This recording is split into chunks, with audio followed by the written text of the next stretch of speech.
इस कहानी की शुरुआत एक आदमी से होती है जो अपनी कार लेकर बीहड़ वाले इलाके में से जा रहा था। तभी अचानक उसे सड़क पर एक दूसरा आदमी मिलता है जो मदद के लिए पुकार रहा था। अब वो मोटा आदमी इंसानियत के नाते अपनी कार को रोकता है और उस दूसरे आदमी को देखने चला जाता है। उस घायल आदमी का नाम टॉब होता है जो पूरी तरीके से बेहोश होने वाला था। वो तो बार बार एक ही चीज दोहरा रहा था, एसल गार्ड। अब उस मोटे आदमी को भी कुछ समझता नहीं कि वो क्या करे, इसीलिए वो सीधा पुलिस ऑफिसर्स को कॉल कर देता है। कई घंटे बीतने के बाद पुलिस ऑफिसर्स ने टॉब के बारे में सारी जानकारी इकट्ठा कर ली थी, जिसमें कि उन्हें पता चला कि टॉब एक आईटीसी नाम की प्राइवेट कंपनी में काम करता है। इसीलिए अब आईटीसी कंपनी के सीनियर मैनेजर्स को टॉब के बारे में इन्फॉर्म किया गया। आईटीसी के सीनियर मैनेजर्स ने पुलिस वालों को इस बारे में कंफर्म किया कि टॉब यहीं पर काम करता था, लेकिन उन्हें बिल्कुल भी अंदाजा नहीं था कि टॉब इतनी दूर उस बीहर में पहुंच गया। लेकिन यहाँ पर अब हमें आईटीसी कंपनी के सीईओ और वाइस प्रेसिडेंट के बीच में बातें दिखाई जाती हैं कि उन्हें टॉब को किसी भी हालत में गायब करना होगा, नहीं तो अगर टॉब ने अपना मुंह खोल दिया तब आईटीसी कंपनी खतरे में पड़ सकती थी।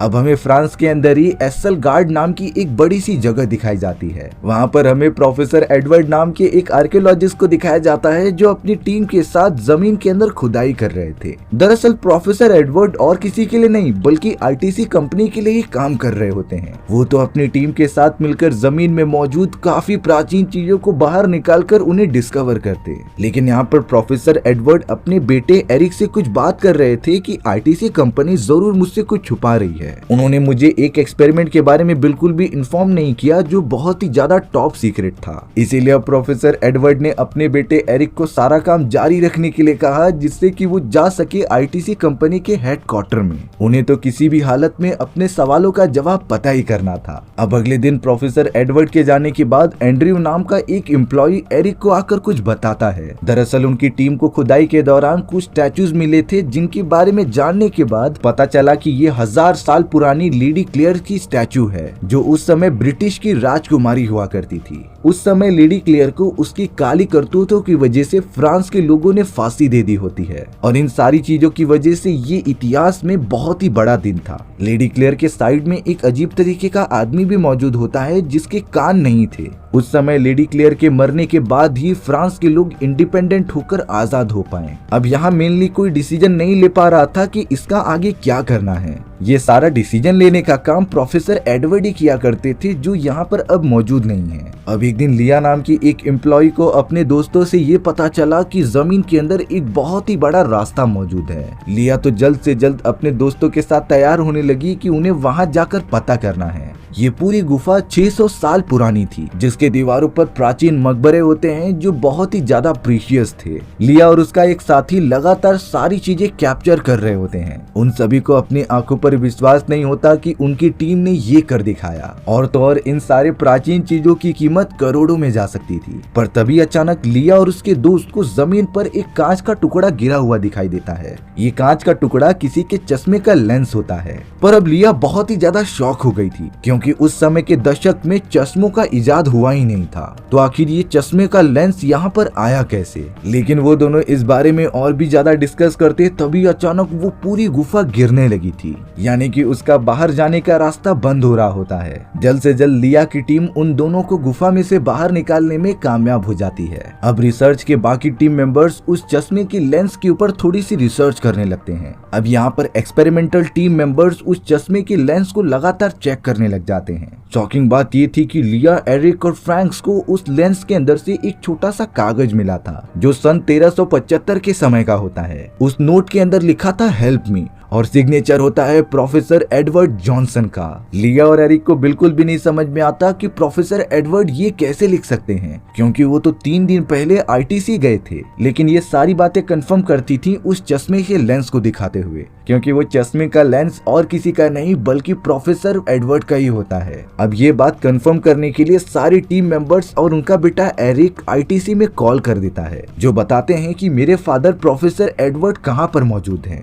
आईटीसी का प्रेसिडेंट कॉल पर इन सारी चीजों का जवाब देने से मना कर रहा था, इसीलिए वो सब लिया की पूरी टीम को इनवाइट करते हैं आईटीसी में कुछ बातें करने के लिए। अब लिया, एरिक, फ्रांस और उसके कुछ दोस्त निकल पड़े थे आईटीसी में जाने के लिए। हेडक्वार्टर में पहुंचने के बाद वहां आईटीसी के प्रेसिडेंट और वाइस प्रेसिडेंट मौजूद होते हैं, जो उन सभी को सारी बातें बता रहे थे। प्रेसिडेंट ने कहा कि कुछ समय से हम एक बहुत ही अजीब तरीके की मशीन पर काम कर रहे हैं। ये एक ऐसी तरीके की मशीन है जो किसी को भी पास्ट में भेज सकती थी। हमने इसे टेस्ट करने के लिए एक आदमी को भेजा भी था, लेकिन वो 1 घंटे बाद वापस इसी जगह पर आ गया। जब हमने फिर से उस आदमी के हाथ में कैमरा लगाकर टेलीपोर्ट किया, तब ये पता चला कि वो आदमी सच में टेलीपोर्ट हो रहा है पास्ट में, जो एक तरीके से बहुत ही बड़ी खोज थी। यानी कि हमारी मशीन एक तरीके से वार्म होल क्रिएट करती थी जो लोगों को पास्ट में भेज सकती है। 3 दिन पहले जब डॉक्टर एडवर्ड आईटीसी कंपनी में आए थे, तब हमने उन्हें इस एक्सपेरिमेंट के बारे में सारी चीजें बता दी। तब जाकर प्रोफेसर एडवर्ड ने खुद ही कहा कि वो इस मशीन को टेस्ट करना चाहते हैं।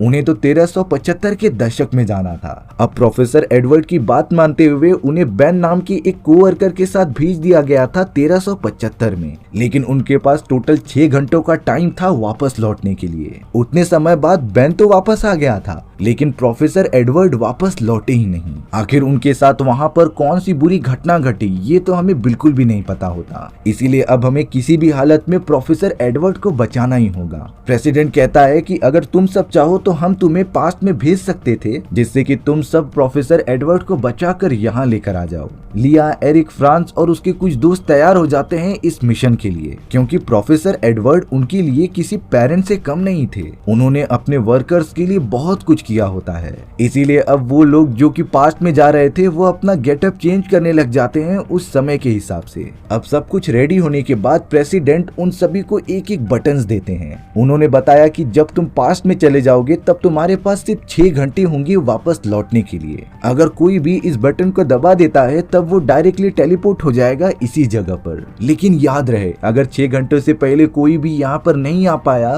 तब वो पास्ट में हमेशा के लिए फंसा रह जाएगा। अब देखते ही देखते वो सारे लोग जो कि पास्ट में जा रहे थे वो मशीन के अंदर आ जाते हैं। मशीन ऑन होने पर एक वार्म होल क्रिएट होता है, जिसके अंदर वो सारे लोग खींचे चले जा रहे थे और अब कुछ ही देर के अंदर ही अंदर वो सब पहुंच जाते हैं पास्ट में, यानी कि 1375 के समय में। उस जगह के तो चारों तरफ जंगल ही जंगल मौजूद था। लिया, एरिक और बाकी सब धीरे धीरे आगे बढ़ने लगे होते हैं प्रोफेसर एडवर्ड को ढूंढने के लिए। तभी अचानक उनके सामने से एक लड़की भागते हुए आती है, जो कह रही थी कि अगर तुम्हें अपनी जान बचानी है तो जल्द से जल्द जाकर छुप जाओ। अब उस लड़की की बात मानते हुए लिया और बाकी सब पेड़ों के किनारे पर जाकर छुप जाते हैं। वहाँ पर तो अब एक बहुत ही खतरनाक लोगों की सेना आ चुकी थी जो घोड़ों पर सवार होते हैं। शायद ये उस समय के तानाशाह की सेना थी जो पूरे फ्रांस पर राज किया करता था। अब उन सैनिकों की अचानक लिया के एक दोस्त पर नजर पड़ती है जो कि अपने आप को छुपाने की कोशिश कर रहा था। इसीलिए अब सैनिकों ने उस आदमी को अपना दुश्मन समझकर उसके ऊपर लगातार तीर चला दिए थे,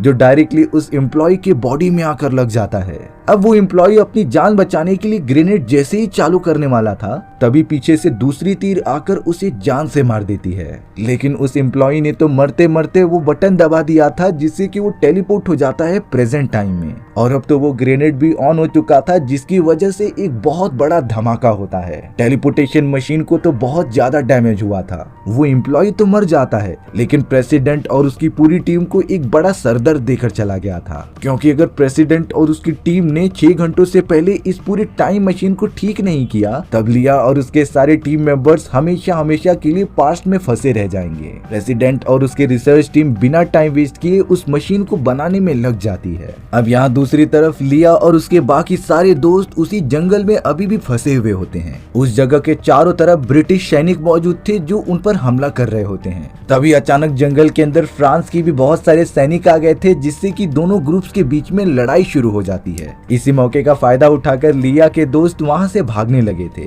तभी उन्हें रास्ते में वही लड़की मिलती है जिसे कि शुरुआत में उन लोगों ने देखा था। वो लड़की तो उन सभी को एक सेफ रास्ते से लेकर जाते हुए एक बहुत ही बड़े गाँव में लेकर आ जाती है। जब लिया और एरिक को ये पता चला कि इस जगह का नाम कैसल गार्ड है, तब वो दोनों बहुत ही ज्यादा खुश हो गए थे, क्योंकि ये तो वही वही जगह थी जहाँ पर वो प्रेजेंट में खुदाई कर रहे होते हैं, यानी कि वो सब एकदम सही रास्ते पर जा रहे थे। साथ ही साथ लिया को ये भी पता चला कि आज वो दिन है जब कैसल गार्ड के सारे लोग ब्रिटिश के हमलों की वजह से मारे जाएंगे। तभी अचानक उन लोगों को ब्रिटिश के कुछ सैनिक देख लेते हैं, इसीलिए लिया के साथी अपनी जान बचाकर तुरंत ही वहाँ से भागने लगे थे। अब इन सारी चीजों में वो लड़की तो बच जाती है जिन्होंने लिया की मदद की थी, पर बदकिस्मती से लिया के सारे साथी पकड़े जाते हैं। भले ही वो पूरी जगह फ्रांस की होती है, लेकिन ब्रिटिश के लॉर्ड ओलिवर की सेना ने वहाँ पर कब्जा करके रखा था। सैनिक अब लिया और ओलिवर की पूरी टीम को लॉर्ड ओलिवर के सामने पेश करते हैं। लिया की टीम में से सिर्फ एक ही आदमी देखने से फ्रांस का लग रहा था, और अब फ्रांस के सारे लोग ब्रिटिश के बहुत ही बड़े दुश्मन थे।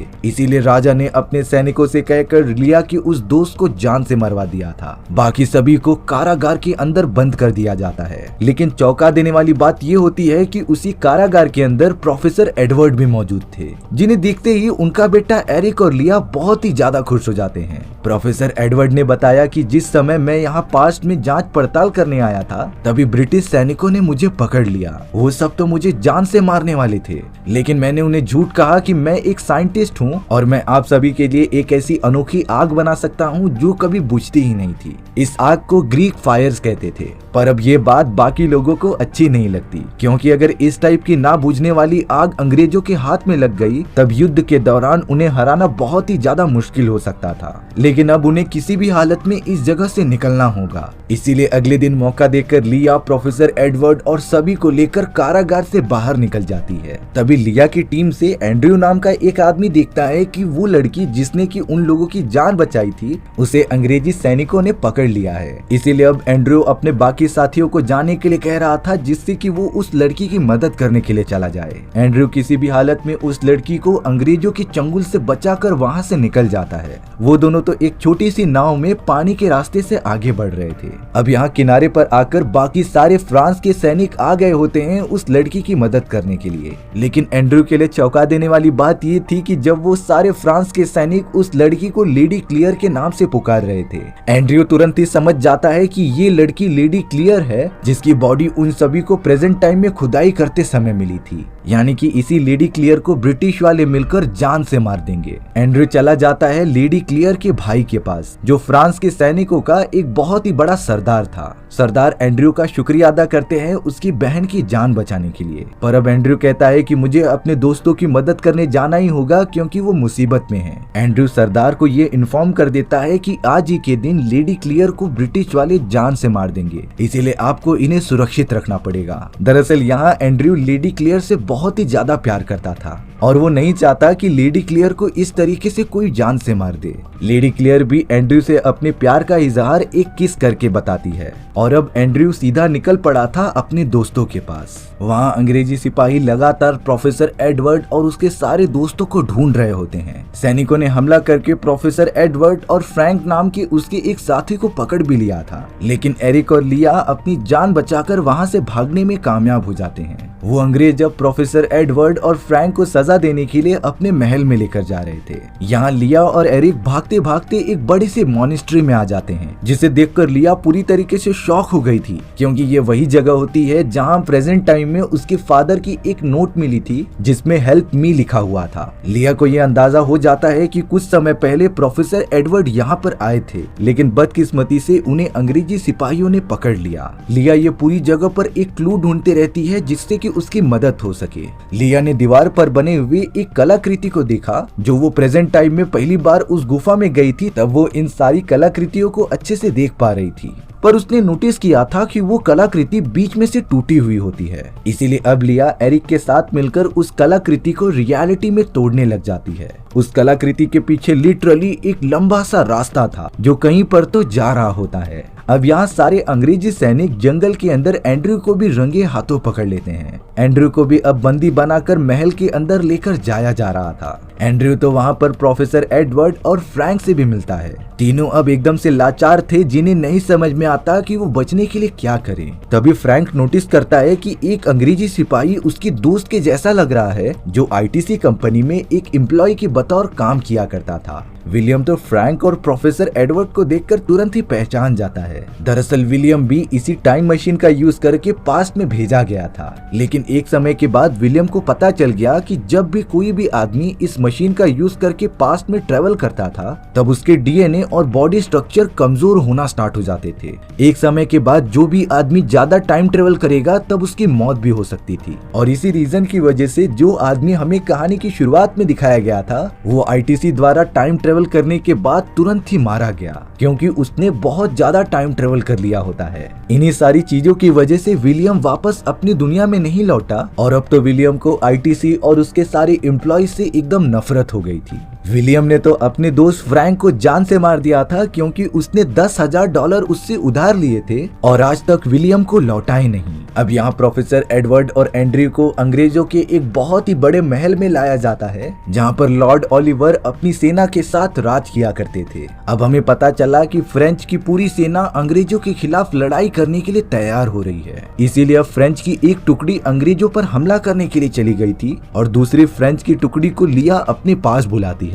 लिया और एरिक ने सैनिकों को बताया कि हमारे पास शॉर्टकट रास्ता है जो सीधा अंग्रेजों के महल में जाता था। ये वही रास्ता होता है जिसे कि केट ने उस कलाकृति को तोड़कर बनाया था। अब देखते ही देखते लिया और एरिक पूरे फ्रेंच सैनिकों को लेकर उस जगह से आगे बढ़ने लगे थे। कुछ ही समय के अंदर वो सब अंग्रेजी सैनिकों के महल में पहुंच जाते हैं, लेकिन उस जगह से बाहर निकलने के लिए सबसे पहले उन्हें छत की दीवारों को तोड़ना पड़ेगा। वहीं दूसरी तरफ अब सारे अंग्रेज और फ्रेंच के सैनिकों के बीच एक घमासान लड़ाई चालू होने वाली थी। अंग्रेजी सैनिक तो ग्रीक फायर्स का यूज कर रहे थे, जिसे कि प्रोफेसर एडवर्ड ने ही इजाद किया था। प्रोफेसर एडवर्ड को ऐसा करना पड़ा, क्योंकि अगर वो ऐसा नहीं करते तब अंग्रेजी सैनिक उन्हें जान से मार देते। प्रोफेसर एडवर्ड ने अंग्रेजों के लिए एक ऐसी आग बना ही ली थी जो पानी से भी नहीं बुझती। लॉर्ड ओलिवर तो अपनी अंग्रेजी सेना के साथ मिलकर ग्रीक फायर का यूज करके फ्रेंच की सेना पर लगातार हमला कर रहे थे। लॉर्ड ओलिवर ने तो अपने सैनिकों के बलबूते पर फ्रेंच सरदार की बहन लेडी क्लियर को भी अपने कब्जे में कर लिया था। लॉर्ड ओलिवर सरदार को धमकी देते हैं कि तुम सब पीछे हट जाओ, नहीं तो मैं तुम्हारी बहन क्लियर को जान से मार दूंगा। तभी उस जगह पर सैनिक की पोशाक पहनकर एंड्रयू आ जाता है, जिसके हाथ में ग्रीक फायर होती है। एंड्रयू लॉर्ड ओलिवर को लेडी क्लियर को छोड़ने के लिए कहता है। अगर वो ऐसा नहीं करेगा तब एंड्रयू पूरे ग्रीक फायर में एक बहुत ही बड़ा धमाका कर सकता था। ओलिवर कह रहा था कि इस धमाके में तुम भी मारे जाओगे, इसीलिए तुम ऐसा बिल्कुल भी नहीं कर सकते। लेकिन यहाँ एंड्रयू अपने बातों का पक्का था। उसने तो ग्रीक फायर में एक बहुत ही बड़ा धमाका कर दिया होता है, जिससे कि बहुत सारे अंग्रेजी सैनिकों की जान चली गई थी। उस धमाके की वजह से जमीन के अंदर मौजूद वो बड़ा सा तहखाना भी ओपन हो जाता है, जिसके अंदर लिया, एरिक और बाकी सारे फ्रेंच के सैनिक मौजूद थे। वो सब धीरे धीरे बाहर निकल के अंग्रेजी सैनिकों के साथ लड़ाई करने लग जाते हैं। देखते ही देखते चारों तरफ जंग का माहौल शुरू हो चुका था। एडवर्ड ने तो कैसे भी करके लेडी क्लियर को उन अंग्रेजों की चंगुल से छुड़ाया था, पर फिलहाल वो विलियम नाम के उसी आदमी से लड़ाई करता रहता है जो आईटीसी कंपनी में काम किया करता था। विलियम ने तो एडवर्ड का एक कान पूरा काट दिया होता है, पर एडवर्ड हार नहीं मानता और अंत में विलियम को जान से मार देता है। और यहाँ से हमें पता चला कि लेडी क्लियर के साथ जो प्रेजेंट में मूर्ति मौजूद थी वो और कोई नहीं बल्कि एडवर्ड ही था। और अब शायद यहाँ से एडवर्ड ने पूरा फ्यूचर चेंज कर दिया होता है, यानी कि लेडी केसी अब मरेगी नहीं। अब यहाँ प्रेजेंट टाइम में आईटीसी कंपनी के डायरेक्टर और एम्प्लॉइज उस मशीन को बनाने में कामयाब हो जाते हैं, लेकिन अभी भी उस मशीन की परफॉर्मेंस 80% ही थी। अगर इस हालत में मशीन का यूज किया गया तब जाने पता नहीं कैसी चीजें घटने लगेंगी, पर उन्हें जल्दी इस बात की थी क्योंकि 6 घंटे का समय खत्म होने वाला था। हालांकि अब आईटीसी कंपनी का प्रेसिडेंट कहता है कि इन सारे लोगों को वहीं पर रहने दो। उसने वाइस प्रेसिडेंट को सिंपली कह दिया था कि तुम मशीन को बंद कर दो, लेकिन वाइस प्रेसिडेंट नहीं चाहता था कि इतने सारे लोगों की जान जाए। वो सब हमारी कंपनी के एम्प्लॉइज थे और उन्हें वापस लाना हमारी जिम्मेदारी है। लेकिन प्रेसिडेंट को पता था कि अगर ये बात सरकार को पता चल गई तब उसकी कंपनी बंद हो सकती थी, इसीलिए प्रेसिडेंट वाइस प्रेसिडेंट को धक्का मार के उसे पूरी तरीके से बेहोश कर देता है। प्रेसिडेंट तो निकल पड़ा था उस मशीन को पूरी तरीके से बंद करने के लिए। यहाँ 13वीं शताब्दी में एंड्रयू को भी ये एहसास हो चुका होता है कि लेडी केसी के साथ जो मकबरा उन्हें प्रेजेंट टाइम में मिला था उसके साथ में जो योद्धा होता है उसके कान कटे हुए थे।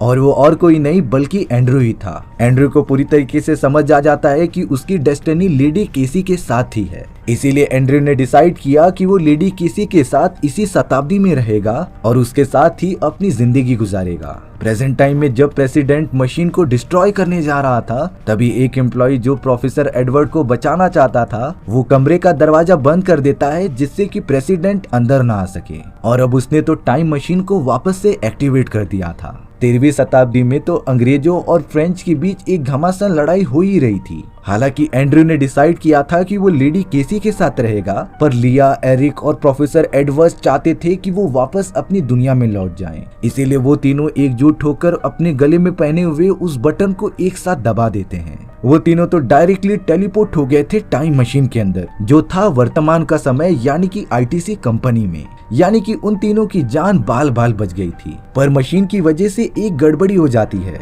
आईटीसी कंपनी का प्रेसिडेंट तो 13वीं शताब्दी में टेलीपोर्ट हो गया था। प्रेसिडेंट के सामने तो एक अंग्रेजी सैनिक होता है जो उसे अपना दुश्मन समझकर प्रेसिडेंट को तलवार की मदद से जान से मार देता है।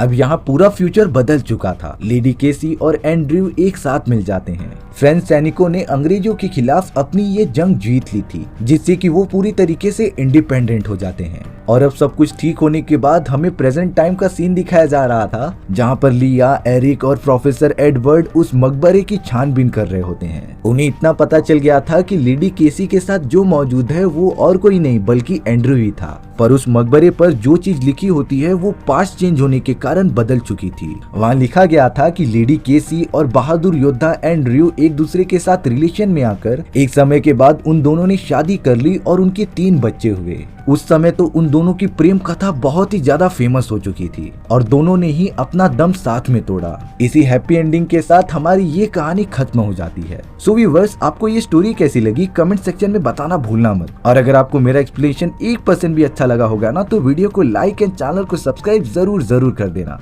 क्योंकि मैं इसी तरीके की वीडियोस आपके लिए लाता रहूंगा। मिलते हैं नेक्स्ट वीडियो में, तब तक के लिए बाय बाय।